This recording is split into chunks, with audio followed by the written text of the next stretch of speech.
time for another round of Brandy. Candid conversations over cocktails about all things brand with your hosts, Reilly Newman and Scott Saunders, the brand developers behind Motif Brands. Welcome back to another round of Brandy. Scott and I are here today discussing B2B versus B2C brands. What's the perception the brand has between a B2B versus a B2C, right? And what should the approach in your brand be? Yeah. Even when I was thinking about it, reminded me of almost like a tale of two cities. Like you have two businesses that one is completely focused on serving just businesses or corporations, and then the other one is focused on the consumer, on the shelf space, on how the consumer's interacting with the packaging, with the price point, all those different dynamics. And when you do think about it, it's like even these two businesses, they may look different, but brand has really advanced to this point where there's a lot of similarities in how they engage with their audience. Yeah, like just a question to throw at the top is a B2B, is it considered retail? Is there a B2B retail market? Right? Yeah. Or is retail in the terms of brand and marketing, is retail only referred to B2C? Yeah. Well, I think there's you think of Costco, which is like this weird hybrid where even the executive account like Costco has, it's specifically more for business owners and businesses buying huge bulk, whether that's a restaurant or some type of stand someone has where they're selling certain like food product. They offer both of that, but then also that benefits the consumer side of it where someone can be buying toilet paper for their house. Yeah. And what's interesting about it is that you do get these brands where they do have these two sides to them. Even when you're saying that, I'm thinking of okay, a brand that serves, both a consumer and a business. You think of Square, where you could have a consumer interacting with a little coffee shop where they're using the checkout on the business side. They're using the software to run their business. And then on the other side, you have the consumer using it to make payment, and they're actually paying through Square. And so you have this interaction with the software on this dual side where technically, it's a software as a service, but it's also then now facing both consumers. It is facing, but at the same time, people aren't I've never come to a payment portal where I have the option to choose as the consumer, the end user, right, to choose to use Square. So really Square, when they're trying to gain a bigger market share, they're going after the business itself that's going to use that as their payment portal to then offer it to their customers. Yeah. Look trustworthy. Who's got the buying? Where's the buying power stand? Is it with the end user? Yeah. Or is it with the business owner who's trying to find what kind of payment system do I want to be incorporated in their business? Yeah. And I think the perception of it from the consumer side, because I've gone to restaurants where I know there's a really solid restaurant POS system, that's what you call it, point of sale, and I think there's even one called Cake or something, and I've seen restaurants use it but from the consumer side, there's not that trust like what I have with Square or some of these other ones that I'm really familiar with.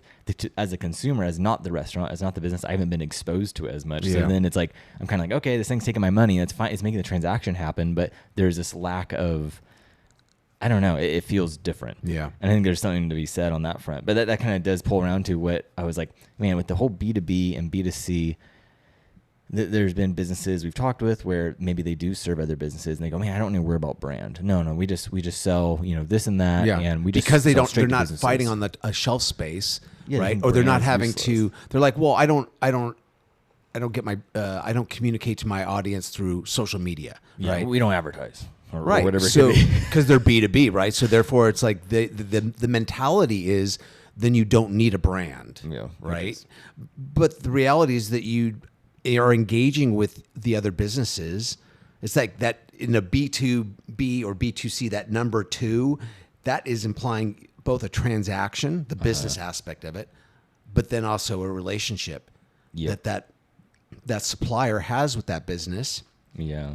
And that is the brand. Yeah. It's that relationship. It's like we talk about, And spoiler alert, you do need a brand, even if you are a B2B business. Yeah. Yes, there are anomaly examples of legendary brands that have been around for decades and decades. A brand like IBM or Johnson & Johnson or something like that. And they've been able to do that because of the era they were growing up in. But nowadays, brand is through and through seamless between these two, kind of methods of business. And I think one of the main reasons for that is the rise of SaaS companies, which SaaS is software as a service. And that's what was made popular by Salesforce. And now even Adobe has done that, where they take a service, which is typically like what Salesforce does, is that they sell directly to businesses. Hey, this helps you with your sales or your CRM and everything. And they package it up, they productize it, and then it's like a nice little digital product on the shelf, and they're selling it almost like a consumer product to these businesses. And they have enterprise packages and all of that. And since then, that has really blurred the lines, where now Salesforce it acts like a consumer brand, even though they have huge enterprise, contracts. Yeah. Yeah, I mean, and I think you brought up, like the whole software, like that's a huge thing. Like we've seen that like in the medical field or something, where you're selling a software program for x-rays, and maybe it's better than how past ones have done. And so there's still, it's kind of like a pharmaceutical salesman. They go around to the hospitals and the doctors, and they sell the pharmaceuticals, but they don't necessarily sell it to the end user, the end patient. Now, granted, we see a lot of, I'm bombarded. I watch Hulu TV, and I'm bombarded with ads, and it's always the same ads. It's always pharmaceutical companies, and I always laugh at the brand names that they come up with, because it's like they just come up with the craziest made up words that just don't even make sense. It's ridiculous. Yeah, what's the chemical compound? And then put like Agra at and the their end. logos and everything are always about the same. They're usually multicolored little Nike swirls, swooshes kind of intermingling together, or just some weird abstract. My favorite is the use of their brand color in the commercials, where then like the lady's socks will be, if the brand color is like yellow, she'll have like yellow socks. They're all the same. But anyway, so I guess it's different now, because now like a pharmaceutical company does try to advertise directly to the consumer, but it's more like, hey, ask about it by name. But it used to be pharmaceutical companies they target that, but they're a brand. They have to pitch that. And so it's, so a lot of times I think, I guess the big question is there a difference in the approach that a B2B should make with their brand? Because we've already claimed, yes, you need a brand. To think there's a difference, that's false. But then the question is then where are the differences in the approach? Other than, like you brought up, you're probably not going to be doing TikTok videos. If you, if whatever market space you're in and you're providing a service or product to other businesses, you're not probably going to be doing. If you're selling semiconductors or steel or something, you don't need TikTok dances. But that's a good point about pharmaceuticals, because it is like, let's think about it. The guy can make the sale to the doctor or the office and be like, hey, I want you to push this. Here's some materials. This does this, and that. And then the consumer, though, needs to be aware of that. So they either do ask by name when their problem does come up, or when the doctor does go, hey, you should probably start taking this, that trust is already built and they're familiar with it. Okay, so here's a question then. Since we still have our models that we kind of categorize businesses by, B2B or B2C, is a pharmaceutical company a B2C? Or is it a B2B?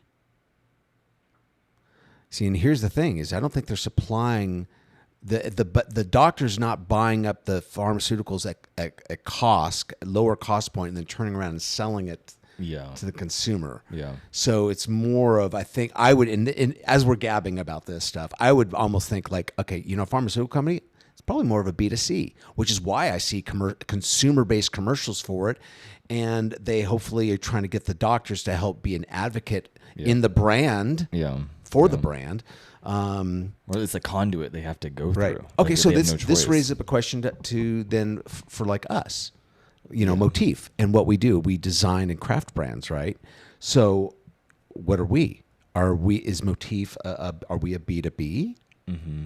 Or are we a B2C? Ultimately, because our product and our service are one and the same, we're delivering a brand to a client, but then the brand's being used to customers. So like how would you, Reilly, how would you categorize Motif brands? Like technically, yes, we are interacting and selling to other businesses, but really in our relationship with them, we're working directly with the business and transforming them through that experience of going, okay, the business, the client in this case is the product. They are the result. And so then they are the ones going out to the consumer.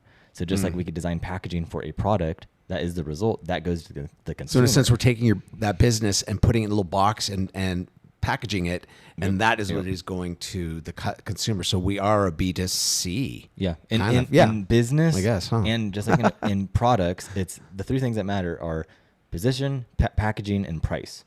And so just like a business, you can position, you can package it with presentation, and then the actual pricing strategy, how you go about that. The same thing if I were to sell something on the shelf, a bottle of wine or whatever it is, like how is that positioned in the market? How do we package it, make it look nice, and then what's the price point?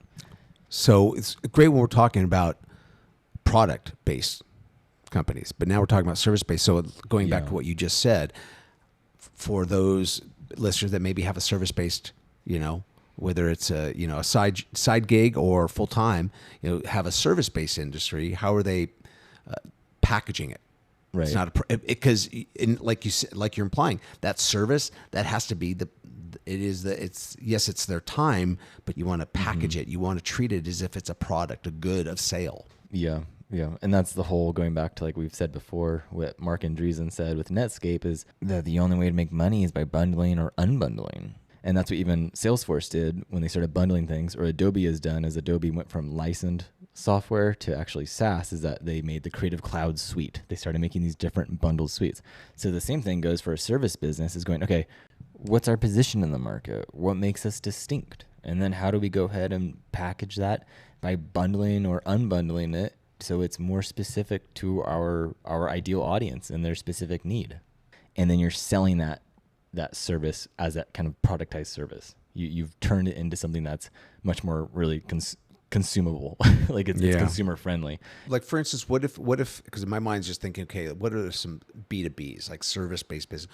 What about, let's say, restaurant, like grease trap equipment service and repair, right? For grease traps. So a very specific market sector, restaurants, industrial, but it's like that's something you're ever going to see ads for. I can't even think of it. I'm sure there's brands out there. I'm not familiar with what they are, because again, it's a very specific niche. And a lot of times those guys they're more like within service radius.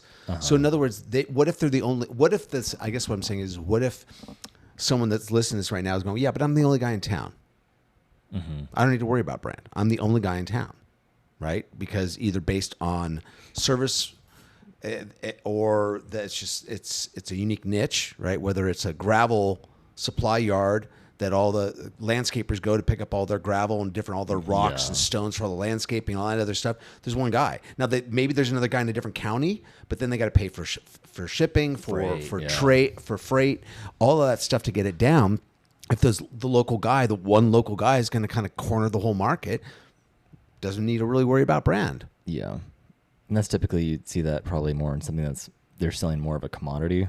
So whether it is, you don't even get that with body shops anymore, like auto, where you have multiple auto now. You don't just have the one guy who works on cars, but something like a quarry or something where someone's selling like rocks is like, okay, yeah, you might have one or two that are kind of, but really it's like in a commodity market, it's all about convenience. So then the proximity of, oh yeah, we only serve this radius of people, around us, then that is the ultimate convenience. That, yeah, these things are huge, and they cost a lot to ship. So then it does make sense to actually have that.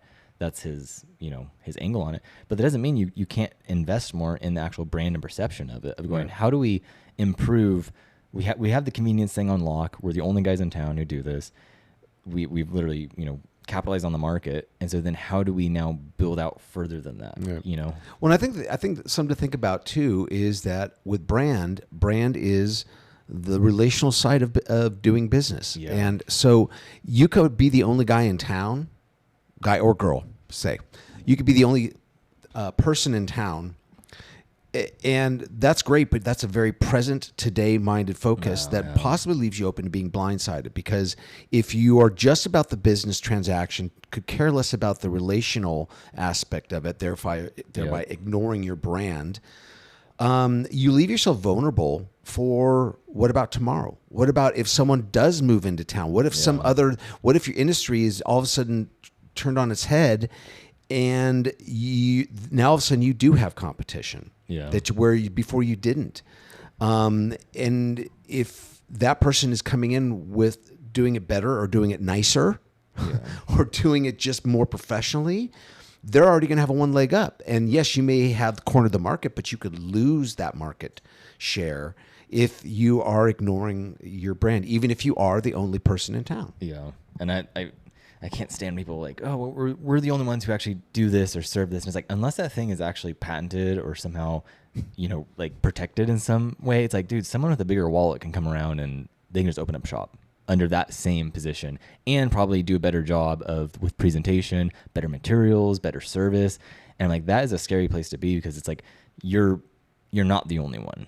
And if you are, then it's kind of like they say with like business, like have a 3-legged stool. You can't have your stool, your business, be supported by just one leg. And that's what you saw even with businesses or brands that relied too heavily on organic. And like, oh, this is like when it was rising, and we're the only organic brand who does this. And it's like, okay, that was great for a time, but then all these other brands, now organic is probably more common than, and like it's the new unbeknownst standard to the consumer,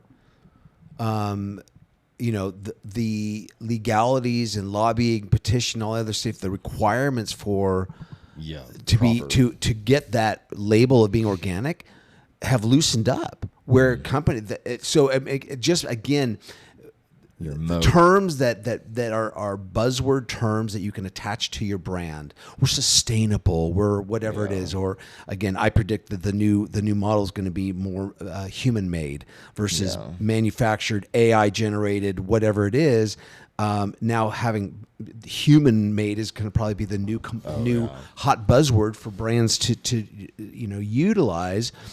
But those things can get vague, and over time, we think if the consumers are not smart, they can be easily duped by brands. Great example is, it used to be if you were super into recycling and recycling became a thing, you'd start to see the recycle symbol on products. This plastic, this cardboard box, right, that it came with. Yes, there's printing on there, but the recycling symbol. So you throw it in the bin, and you only come to find out that there is a bunch of the companies basically came up with their own system of like new number systems, and you throw it in the recycling. Well, it's like, oh, well, that implies something, but that doesn't mean that packaging is recyclable, and it's two different things.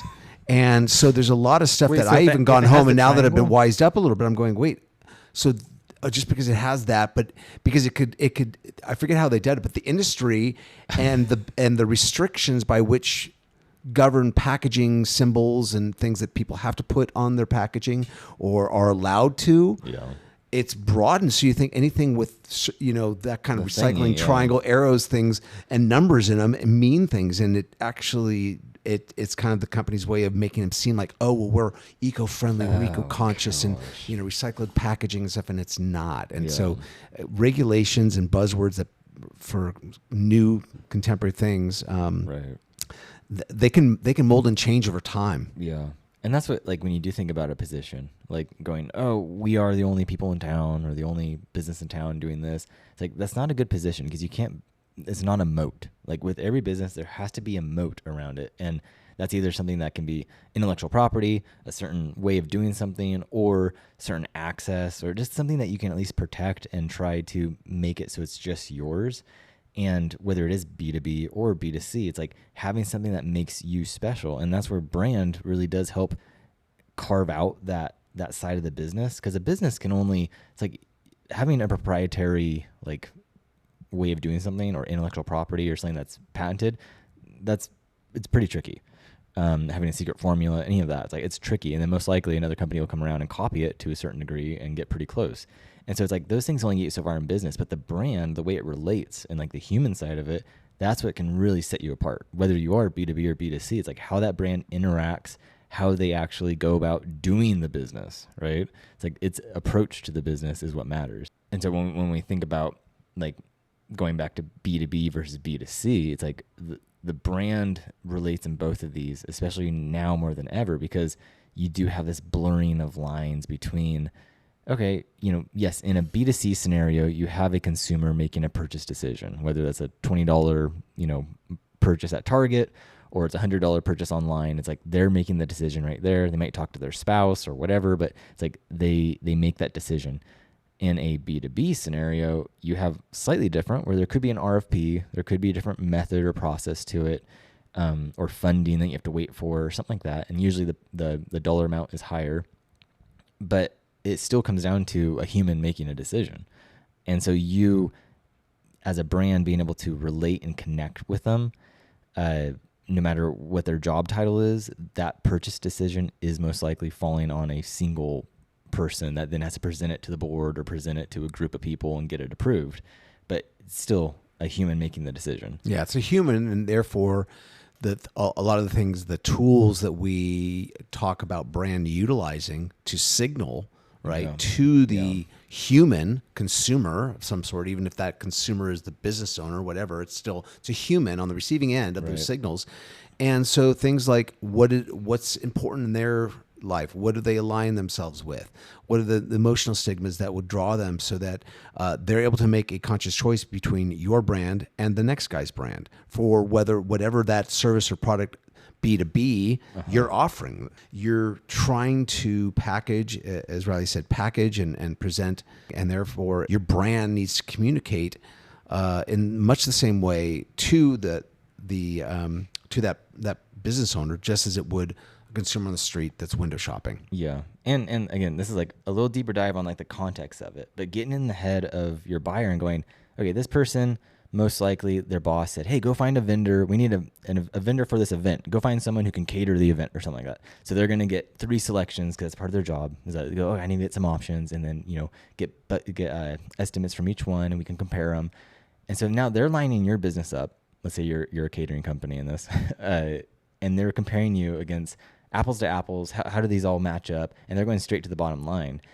Rather, you want to stand out to this person because as they're looking at numbers, most likely you're going to be kind of in the same ballpark for the most part, budget wise. But then looking at going, okay, what brand is going to help them make that decision? Is that now it's a matter of risk.